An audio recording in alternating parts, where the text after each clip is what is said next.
Assalamualaikum warahmatullahi wabarakatuh.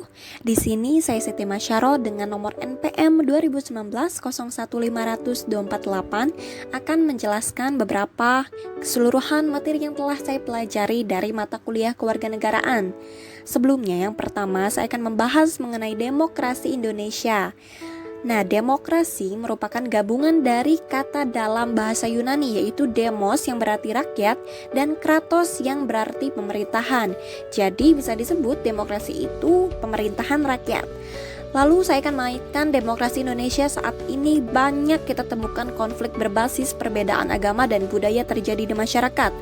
Maraknya ujaran kebencian terhadap kelompok minoritas serta bermunculannya ideologi intoleran dan kejahatan terorisme. Lalu di level pemerintahan dan politik, kondisi demokrasi Indonesia khususnya dari aspek supremasi hukum juga cukup mengkhawatirkan.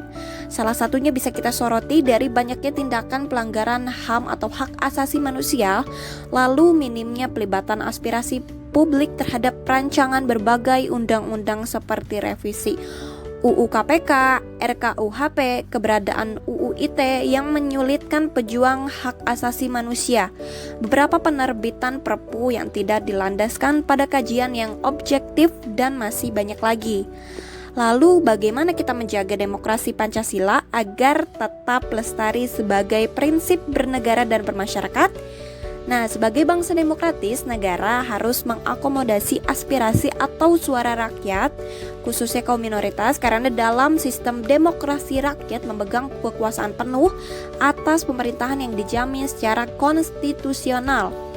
Satu hal yang terpenting dari penerapan demokrasi yang kita jalankan harus bermuara pada kemanusiaan, karena secara filosofis prinsip demokrasi adalah merangkul dan mengakomodasi suara rakyat bagi mayoritas maupun minoritas demi terciptanya suatu masyarakat yang adil, makmur, dan beradab. Lalu selanjutnya mengenai materi penegakan hukum yang berkeadilan. Untuk kondisi hukum Indonesia lebih sering saat ini menuai kritikan.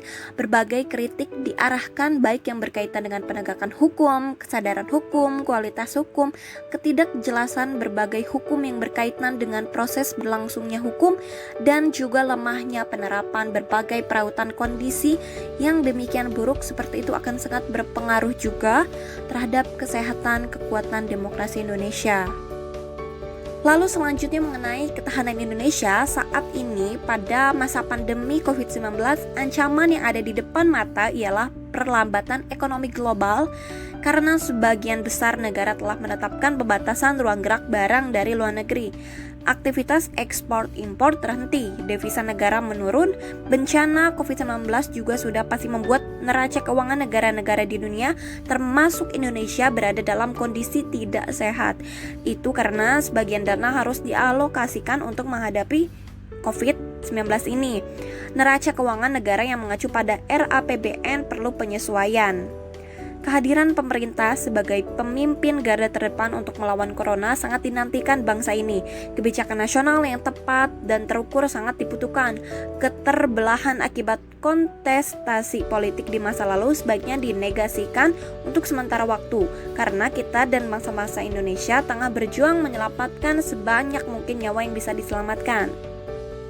Selanjutnya mengenai materi anti korupsi. Saya akan menjelaskan terlebih dahulu apa itu korupsi. Korupsi adalah penyelewengan atau penyalahgunaan uang negara, perusahaan, dan sebagainya demi keuntungan pribadi atau orang lain. Arti lain korupsi adalah tindakan atau efek dari membuat seseorang berubah dari standar perilaku moral menjadi tidak bermoral. Nah, korupsi sangat menghambat pertumbuhan ekonomi dan mempengaruhi operasi bisnis, lapangan kerja, dan investasi di Indonesia. Korupsi juga mengurangi pendapatan pajak dan efektivitas berbagai program bantuan keuangan. Tingginya tingkat korupsi pada masyarakat luas berdampak pada menurunnya kepercayaan terhadap hukum dan supremasi hukum, pendidikan, dan akibatnya kualitas hidup seperti akses infrastruktur hingga perawatan kesehatan.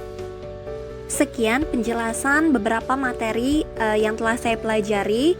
Terima kasih dan mohon maaf jika ada kata-kata yang salah. Wassalamualaikum warahmatullahi wabarakatuh.